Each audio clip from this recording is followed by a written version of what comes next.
Hello everyone, तो कैसे हैं आप लोग। आशा है कि आप सब ठीक होंगे। आज हम इस वीडियो में बात करने वाले हैं कि नंबर ऑफ मोल्स कैसे कैलकुलेट किए जाते हैं अगर आपको किसी भी गैस का वॉल्यूम दिया जाता है तो। उससे पहले अगर आप चैनल पे नए हैं तो चैनल को लाइक कीजिए, शेयर कीजिए और चैनल को सब्सक्राइब कीजिए। तो चलिए शुरू करते हैं हमारे टॉपिक के साथ में कि नंबर ऑफ मोल्स कैसे कैलकुलेट किए जाते हैं अगर आपको वॉल्यूम ऑफ द गैस दिया गया होता है तब।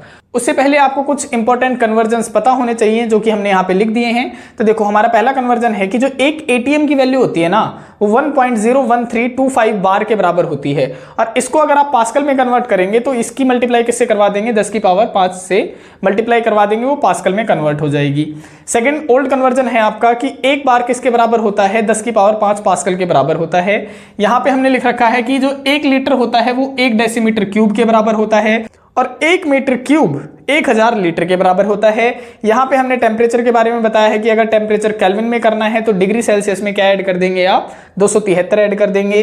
आइडियल गैस इक्वेशन क्या होती है आपकी, PV = nRT होती है। P प्रेशर होता है, V वॉल्यूम होता है, N नंबर ऑफ मोल्स होते हैं, R गैस कांस्टेंट होता है और T टेम्परेचर होता है। और यहाँ पे जैसा कि लिख रखा है यूनिवर्सल गैस कांस्टेंट होता है, इसकी वैल्यू यहाँ पे लिख रखी है 8.314 जूल पर केल्विन पर मोल होती है और एक इसकी वैल्यू होती है 0.0821 लीटर एटमॉस्फेरिक पर केल्विन पर मोल। ये कुछ कन्वर्जन्स हैं जो कि काफी ज्यादा इंपॉर्टेंट होते हैं। अब हम अपने टॉपिक को करते हैं कि नंबर ऑफ मोल्स वॉल्यूम से कैसे निकाले जाते हैं। इसे भी करने से पहले हमें कुछ कन्वर्जन्स पता होने चाहिए। देखो, हमारे दो कंडीशन थी जो हमारी स्टैंडर्ड कंडीशन होती हैं, स्टैंडर्ड टेम्परेचर कंडीशन, जिसे हम बोलते हैं STP कंडीशन यानी स्टैंडर्ड टेम्परेचर प्रेशर कंडीशन। तो इसकी दो कंडीशन थी, एक तो थी आपकी ओल्ड कन्वेंशन के अकॉर्डिंग, ओल्ड कन्वेंशन के अकॉर्डिंग, और दूसरी होती है आपकी न्यू कन्वेंशन के अकॉर्डिंग, न्यू कन्वेंशन के अकॉर्डिंग।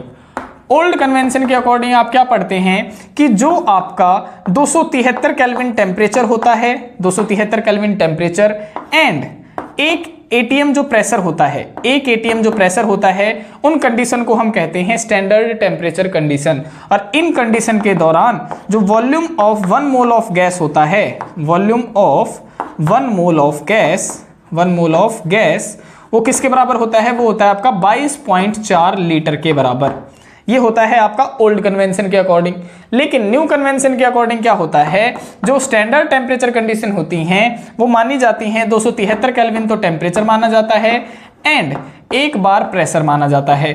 और इन स्टैंडर्ड टेम्परेचर कंडीशन के ऊपर जो 1 मोल ऑफ गैस होता है ना, जो volume of 1 mole of gas जो होता है वो होता है आपका 22.7 लीटर के बराबर, 22.7 लीटर के बराबर।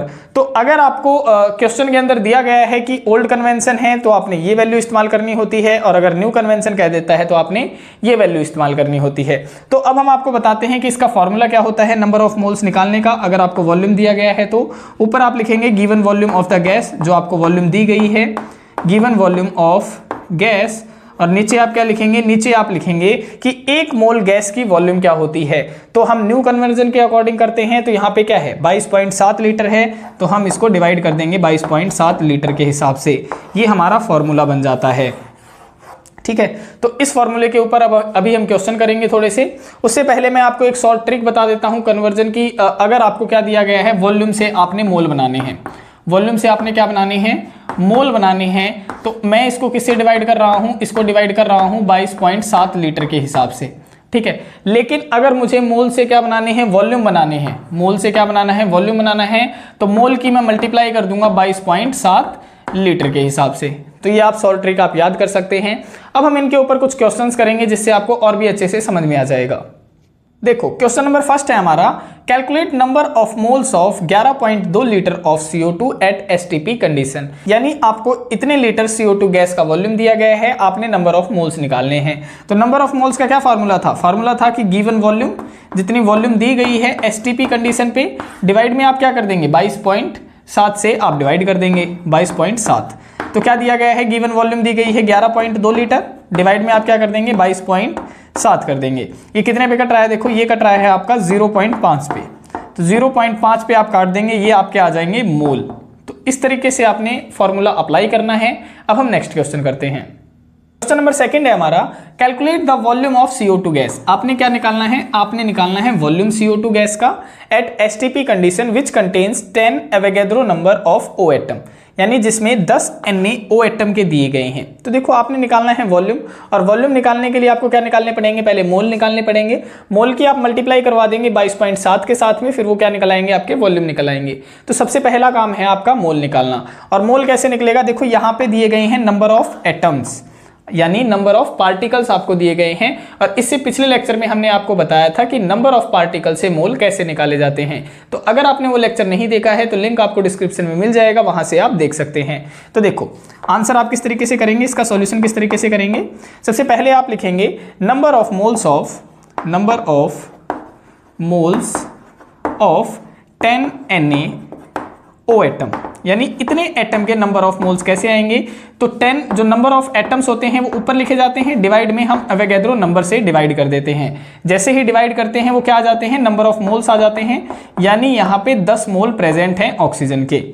जो ऑक्सीजन एटम है उसके 10 मोल प्रेजेंट हैं। तो हम यहाँ पे लिख सकते हैं देखो कि 1 मोल कार्बन डाइऑक्साइड के अंदर कितने ऑक्सीजन के मोल प्रेजेंट है, तो 2 ऑक्सीजन के एटम प्रेजेंट है। तो हम यहाँ पे लिख सकते हैं कि 2 mole of oxygen, 2 mole of O atom contain या फिर इन किसके अंदर हैं, 1 mole of carbon dioxide gas, यानी 1 मोल ऑफ CO2 के अंदर प्रेजेंट है। तो हम क्या लिखेंगे कि 1 mole of O atom, 1 mole of O atom in, 1 mole O atom का किसके अंदर प्रेजेंट होगा, तो आप लिखेंगे 1/2 मोल ऑफ CO2, यानी 1/2 CO2 के अंदर 1 मोल प्रेजेंट होगा O एटम का। फिर आप लिखेंगे कि 10 मोल, जो आपके 10 मोल आए हैं O एटम के, वो कितने मोल के अंदर प्रेजेंट होंगे। तो आप लिखेंगे 10 mole of O atom, 10 mole of O atom present in oxygen कितने होंगे, तो 1/2 मल्टीप्लाई में 10 हो जाएगा mole of CO2, mole of CO2। तो मोल तो आ गए आपके, कितने आ गए, 10/2 मोल आ गए CO2 गैस के। तो मोल आ गए, अब आपने क्या करना है, इसकी मल्टीप्लाई करवानी है सिंपल, इसके साथ में वॉल्यूम आ जाएगा आपका। तो वॉल्यूम ऑफ CO2 किस तरीके से आ जाएगा, वॉल्यूम ऑफ CO2 मल्टीप्लाई करवा दो। देखो 10/2 की किससे करवा देंगे आप, 22.7 से मल्टीप्लाई करवा देंगे, आंसर आ जाएगा 113.5 लीटर। तो इस तरीके से आपने क्वेश्चन सॉल्व करने होते हैं। अब हम नेक्स्ट क्वेश्चन करते हैं। देखो क्वेश्चन नंबर 3 है हमारा, calculate the number of atoms. आपने निकालने हैं नंबर ऑफ एटम्स, किससे निकालने हैं, इतना आपको वॉल्यूम दिया गया है किसका, SO3 गैस का और STP कंडीशन के ऊपर। तो देखो नंबर ऑफ एटम्स के रिगार्डिंग आपको कुछ फॉर्मूलेज याद होने चाहिए, जो कि हमने पिछले लेक्चर में आपके करवा रखे हैं। यहाँ पे भी आपको रिवाइज करवा देते हैं कि अगर आपको नंबर ऑफ एटम्स दिए गए हैं, नंबर ऑफ एटम्स दिए गए हैं और उससे आपने क्या निकालने हैं, मोल्स निकालने हैं, मोल्स। तो हम क्या करते थे, उसको डिवाइड कर देते थे एवोगैड्रो नंबर के साथ में, आपके नंबर ऑफ मोल्स बन जाते थे। लेकिन अगर मुझे मोल से नंबर ऑफ एटम बनाने हैं तो आप क्या करते थे, एवोगैड्रो नंबर से मल्टीप्लाई कर देते थे। तो मुझे निकालने हैं नंबर ऑफ एटम, यानी हमारा सबसे पहला काम क्या रहेगा, मोल्स निकालना, और फिर मोल्स की हम मल्टीप्लाई कर देंगे एवोगैड्रो नंबर के साथ में, आपके नंबर ऑफ एटम्स निकल आएंगे। तो निकाल लीजिए, देखो यहाँ पे क्या दिया गया है, वॉल्यूम दिया गया है। और वॉल्यूम से कैसे निकालते हैं मोल्स, आप डिवाइड कर देते हैं 22.7 से, है ना। तो सबसे पहले हम मोल निकाल लेते हैं, नंबर ऑफ मोल, यानी गिवन वॉल्यूम कितना है 90.8 दिया गया है, डिवाइड में 22.7 आप कर देंगे, आंसर आ जाएगा 4 मोल। आंसर क्या आ जाएगा, 4 मोल आ जाएगा, ठीक है। यानी 1 मोल ऑफ SO3 के अंदर कितने मोल प्रेजेंट हैं, 4 मोल ऑफ एटम प्रेजेंट हैं। तो हम यहाँ पे लिख सकते हैं 1 मोल ऑफ SO3 हैज क्या है, 4 मोल ऑफ एटम है, 4 मोल ऑफ एटम प्रेजेंट हैं, ठीक है। तो 4 मोल ऑफ SO3 के अंदर कितने नंबर ऑफ एटम होंगे, तो आप लिखेंगे 4 मोल ऑफ SO3 कंटेन कितने होंगे, 4 × 4, 4 के 4 से मल्टीप्लाई हो जाएंगे, जब एक के अंदर 4 हैं तो 4 के अंदर कितने हो जाएंगे, 4 × 4 यानी 16 मोल ऑफ एटम प्रेजेंट होंगे, 16 मोल ऑफ एटम प्रेजेंट होंगे। अब हमारे मोल तो आ चुके हैं, देखो 4 मोल के अंदर कितने प्रेजेंट होंगे, SO3 के अंदर 16 मोल होंगे। तो ये तो आ गए हमारे मोल्स, लेकिन हमें क्या निकालना था, हमें तो नंबर ऑफ एटम निकालने थे। तो मोल्स की हम मल्टीप्लाई कर देंगे एवोगैड्रो नंबर के साथ में। तो लिख दो भाई कि नंबर ऑफ एटम्स हमें निकालने हैं, नंबर ऑफ एटम्स, तो कैसे निकलेंगे, ये आ गए मोल, इनटू में एवोगैड्रो नंबर से मल्टीप्लाई कर दो, इतने आपके नंबर ऑफ एटम्स आ जाएंगे। तो इस तरीके से आपने क्वेश्चन सॉल्व करने होते हैं। आशा है आज का लेक्चर आपको समझ में आया होगा, और अगर वीडियो आपको पसंद आई है तो वीडियोस को लाइक कीजिए, शेयर कीजिए और चैनल को सब्सक्राइब कीजिए। मिलते हैं किसी और वीडियो में किसी और टॉपिक के साथ में, तब तक के लिए बाय बाय, टेक केयर, धन्यवाद, जय हिंद, जय भारत।